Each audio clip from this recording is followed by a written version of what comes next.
Hey, what you folks? Welcome back.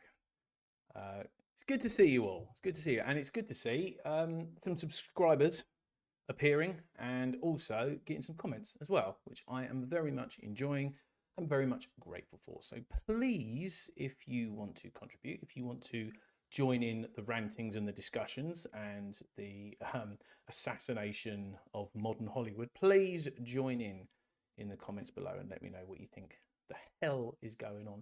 Now, this is a little bit of a strange rant today, but I want to try and explain why I do not watch Stranger Things.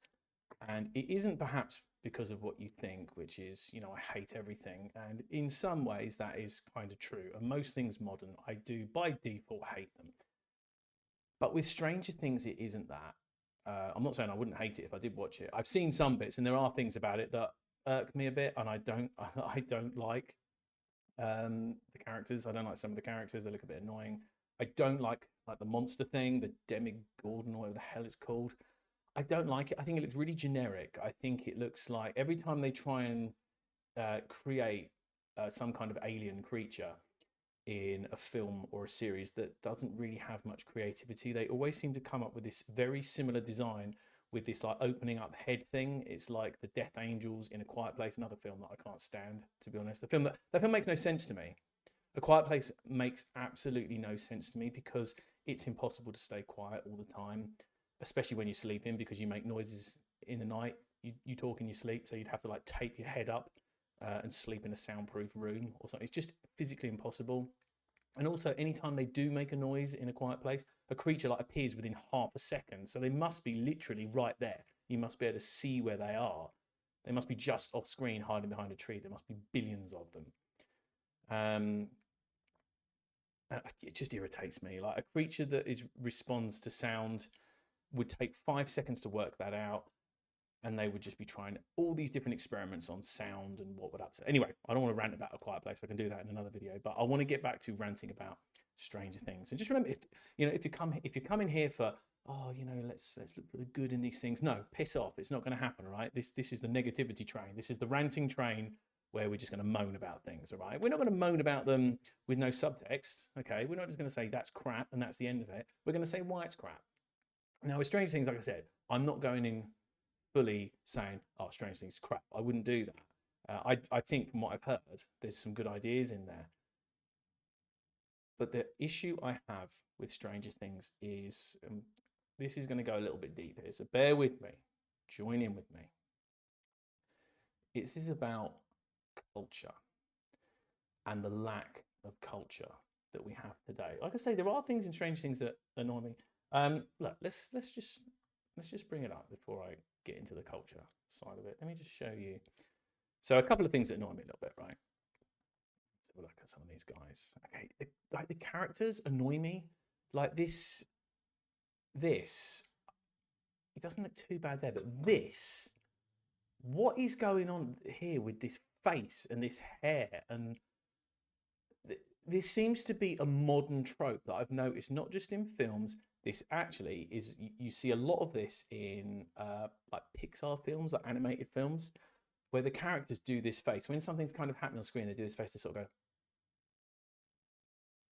like with their mouth open, like that. When they look at something, like it just really winds me up. I really annoys me. But yeah, this just it just looks like an obnoxious little shit, doesn't it? It really annoys me. I don't like it at all. Um, this guy again looks really obnoxious, and I don't like his face. And look, okay, I'm sure someone will say, "Hey, he's got some kind of condition." Well, he may well have, but I can still not like his face, whether he's got a condition or not. There's the face again. Look, she's kind of doing it as well. Just it bothers me. It irks me. There it is again. Look, she's not doing it. These two are doing it. He's doing it. It must say in the script, just hang your mouth open. I don't like it. I don't like them. There it is again. He reminds me. Maybe he's the same kid. I don't think so, but he reminds me of the the kid from there's an insufferable program over here in the UK. I don't think it's on anymore. What the hell was it called? It was so bad. I hated it. Was it Modern? No, it wasn't Modern Family. That was the American one. Oh my god. It was about a family. Yeah, it was like about this family of kids, and there was all the kid and all the kids in it were really, really obnoxious. Every single one of them. And it was one of those programs where they're all gobbing off to their parents. They think they know it all. And it was like some of it was unscripted as well. And people were going, "Oh my god, yeah, like it's unscripted." And they let the kids just say things. I'm like, "Yeah, that's why it's shit, because there's no script, and you're letting kids say things." Insufferable. I cannot stand it. Um, yeah, these kids just annoy me. But that is not, like I say, this is not my major uh, problem with this show at all. I'll tell you what, if that's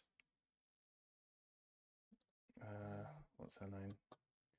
See, I'm not an expert on the show at all. But is that 11? Is that one of the characters? See, that to me, she just looks like the girl. If you've ever watched Martyrs, a pretty messed up film, she looks a bit like the girl in that. But no, if there's one thing that annoys me, it's the characters. But that is not my main issue. I'm going to tell you what my main issue is, right? People say to me, they're like, "Oh, you've got to watch Strange Things. You've got to watch Strange Things. You love it. It's all 80s. It's so 80s. It's all like that. You know, they're all on BMXs." And it's like, okay, this is my reason why I will not watch Stranger Things. It's this borrowing of a culture to fill the void in culture that we have now. So let me try and expand on that. I haven't scripted this. This is just coming from the heart about the way that and I know many others feel about the modern time that we're in now, and that we have no culture at the minute. We do not have shared cultural events that we had back in that time, like the 80s, the 90s, and early 2000s. I think we peaked. I think we peaked in like 97 or something. You go back and have a look how many films came out from like 94, 95 to 2000. The list is insane of the amount of incredible films that come out around that time. And I'm not just talking about the films either. There was so many things. There was clothing, there was music that was coming out, things that were happening that were like a cultural shared event where we all felt a part of it and we all knew these things. Like the pop music that was around at that time.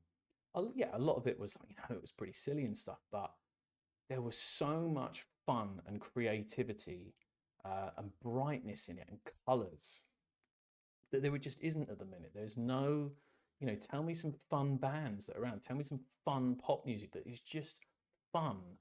It's not degenerate and depressing and dark. It's fun and brightly colored and just full of energy.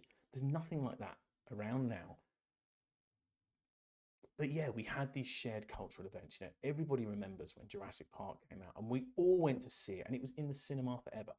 Everybody remembers Titanic when it was out and how it won a billion Oscars back when winning an Oscar actually meant something.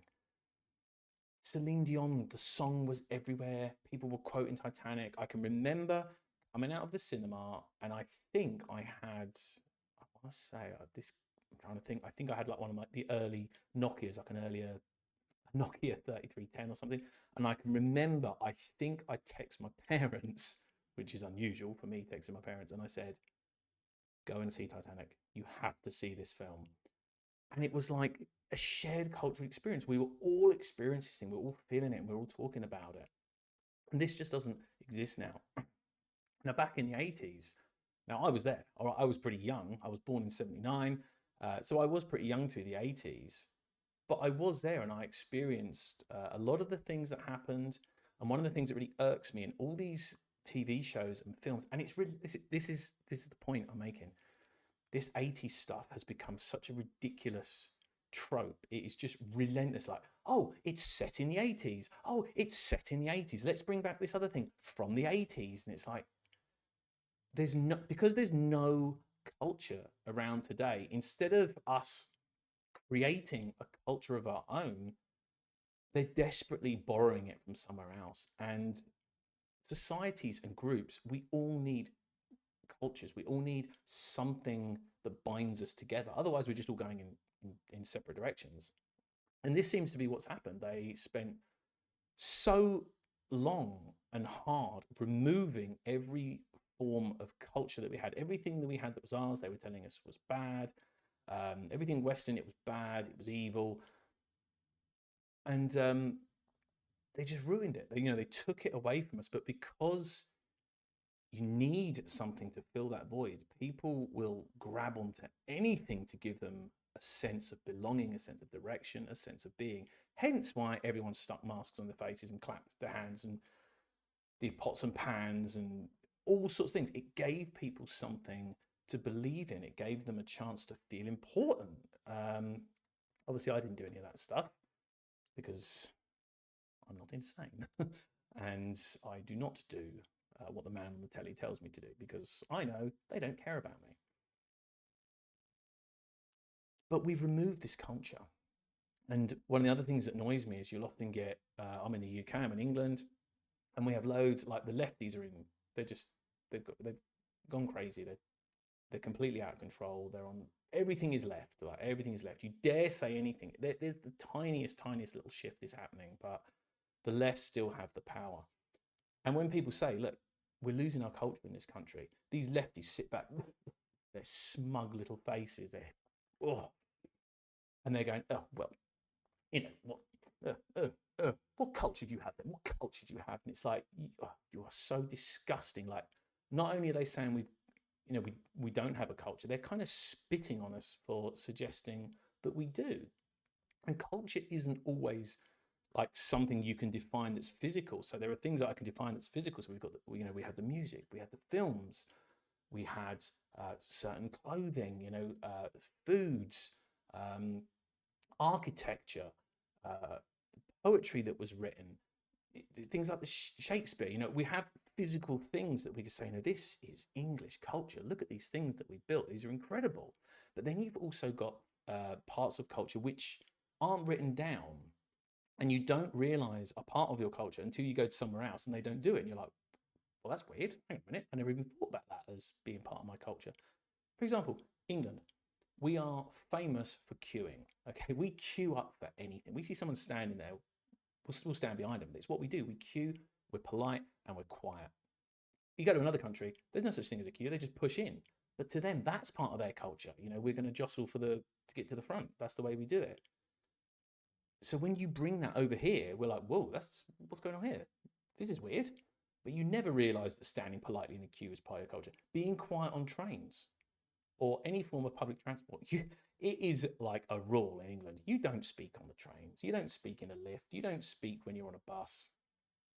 Other cultures, music coming out their phone, chatting away, eating flipping, what was it in that video? A lobster on the train, stinky food on trains. Like, we don't do that in this country. We're incredibly reserved people. But again, these aren't really things you can write down and point a finger at. These are things that you don't realize are part of your culture. Spitting on the ground. I've seen people that aren't part of our culture just spit on the ground as it's no big deal. That's what we do. We spit on the ground. And then you'll get these lefties and they'll say things like, oh, well, I've seen plenty of English people spit on the ground. Yeah, I'm not saying no English person has ever spat on the ground. But when they do, the majority of us, the rest of us, are like, that's disgusting and that's not part of our culture. We don't want you to do that. That's vile. Whereas other people are like, yeah, that's no big deal. We spit on the ground. If you remember that Carl Pilkington when he did the Idiot Abroad thing, and he was on that, I couldn't watch it. He was on that bus, I think it was, and they were all spitting into into plastic bags. He said it was the worst thing he'd ever seen. But to them, that's normal. That's what they do. You did that in this country, we'd be like, that's disgusting. And that's what I mean about culture. We do have shared cultures, but at the minute we're really lacking that. And what they're doing is they're looking at a time when there was a culture back in the 80s or the 90s, where they set in a lot of films as well. And they're borrowing heavily from that. And the other thing that irritates me about it is, like, I was around in the 80s. And the way they portray it when they put it in things like Stranger Things or something like what was the Karate Kid series? They did something like that. I think we watched God, some awful 80s like it was called Totally Killer. Terrible like time travel like rubbish that was set again in the 80s. And they literally Google things that are in the 80s, right? Rubik's cubes, bright colors. They get every single thing they can think of and they shove it on the screen all at once. And it's like they are shoving their hands out the screen and forcing down your throat. Look at all this 80s stuff. There is so much of it here. It wasn't like that, okay, and it never is. Things come and go bit by bit. There wasn't Rubik's cubes littering the streets and BMXs everywhere. Like, yeah, some people had a BMX. I had a BMX, but at different times. It wasn't like everywhere. And then we weren't all riding around with bright neon socks on, singing David Bowie. It wasn't like that. These things was kind of small. They were bit by bit introduced. It was blended with other things, but they sort of take every single thing and shove it on the screen all at once, and it really winds me up. And even with like Stranger Things, I'm hearing that like they'll be walking around, and there was a scene in one of the recent ones, and one of the characters goes, "Hey, it's just like The Great Escape." Admittedly, that's not from the 80s, but again, they just can't help themselves but referencing all these other cultures because we haven't created a culture of our own. And it brings me to one of my other rants. I think the things that have come along, the smartphones, make and connectivity, can't think of the right word, the connections that we have now, the way we can contact each other, make so many stories impossible now. Any horror film that you're in, all you've got to do is call for help. Now, we couldn't do that in the 80s, a lot of the 90s as well. Most people didn't have phones, okay? Certainly not back in the 70s. No one had them. So you were stuck in a cabin in the woods somewhere. You're stuck in a cabin in the woods and you're going to have to figure how to get out of there. Not now. Just call for help. So this is one of the problems that modern films have is there's always this way to call for help, and they know that. So what they then have to do is to find a way to stop that being available to the characters on the screen. So they either do one of two things. They'll have it set in the past because they can tell a story then because they didn't have the connectivity. I'm going to have to stop saying it. The ability to connect so easily.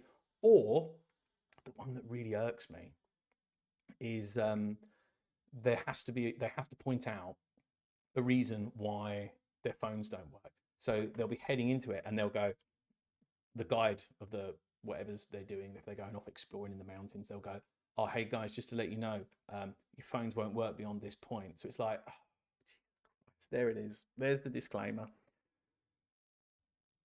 You've had to find a way to stop the way that you would call for help from being there. And they'll either do that, or when the characters get into trouble, they'll be like, hang on, has anyone got signal? No, I've got signal. Anyone? No. Goes around the whole group. No, no signal. No. The phones go away, and then it never gets mentioned again. It's like, right, guys, we just need to do the bit where you all say that your phones don't work because you call for help and it'll be over in 5 minutes. So if you could all just do that bit now. But what about checking later on? Wouldn't we check, like, continue to be checking, trying to get a signal, or just keep walking until we got a signal to call for help? No, no, no, no. You're going to mention it this once, then you never ever mention it again. Okay, we need you to be in that situation where people used to be in films in the past and they were really good. We want to try and put you into that. And the second that happens, the second they go, oh, we've got no signal, I know I'm watching a film now. I know that I'm watching a film. And again, it seems to me that we're unable to tell a story now because there are such easy ways to solve the problems that would be in this story from the past. And that is why they have to keep borrowing from our past cultures, because we don't have one today. And it really pisses me off and it upsets me, and I don't like it. I can't stand it. And that is the reason I can't watch Stranger Things, is because it reminds me that not only do we not have a culture now, and people are lost, they're walking aimlessly, desperately trying to find some kind of culture like Stranger Things or something to give them that feeling, because people need it. We need a culture. We need things to believe in. Every culture has. You go around the world, all cultures have these things that they believe in, from really hidden tribes out in jungles and on islands. They all have cultures and things they believe in which bind them, and it keeps it that together, that feeling of togetherness, and a feeling that we're all kind of pulling in the same direction, because we're all believing in a very similar thing, whether it's gods or whatever that is you're believing in, a form of spirituality. We're all on the same page, and it helps us feel together now. So we don't have that, and people so desperately need it. But instead of creating our own modern form of culture, or a slightly different form of culture that we had in the past, they've gone, well, we don't have one. We don't have one. And anytime you even suggest that we did, I'm going to tell you that you're a bad person because of that culture. And it's not true. And I'm just going to make you feel even worse about yourself, rather than embracing all the amazing cultures that we did have. So rather than it creating a new culture, a new shared experience for all of us, we're just going, well, we haven't got one. So what we're going to do is borrow one from the past, and we're going to shove that on screen. That's all we can do. And we're just going to give up, and we're not going to bother anymore. And that is the reason why I cannot watch Stranger Things or any of these other programs where it's like, oh, it's set in the past, it's set in the 90s, or all of these goddamn legacy sequels that they're bringing out, which is exactly the same. It's the same thing. They can't come up with a new thing. So what did people love? Well, we'll do that again. People love that, and it doesn't work for me. I hate it. So there you go, guys. There's all aboard on the negativity train. But it's more than that. This goes deep. This is a spiritually deep thing, and that's why there is so much darkness around at the minute, because people are lost. They need something to believe in. They need a feeling of purposefulness, of meaningfulness, a reason to justify their existence, rather than just being told they're crap every day. And that's why I cannot watch Stranger Things. So I hope you enjoyed that rant, guys. It's not really a rant, actually. I'm not going to call it a rant. It's more of a spiritual feeling that I have inside me. I would really like to know what you guys think. So please chuck a comment in down below, and let me know what you're thinking about it. And always, if you've got any suggestions, I've had a few suggestions coming out, which is great. So I'm going to check those films out. But anything you want to suggest for me to go and have a look at, I can check it out, because I'm still looking for these hidden gems that I can bring to you, which may have been missed or have just been completely forgotten. But obviously, there isn't that many of them. So I like to chuck a few other videos like this in between, whilst I'm looking for other films like that. So guys, as always, it has been great talking to you. I hope you've enjoyed it, and I'll see you soon. Take care, guys.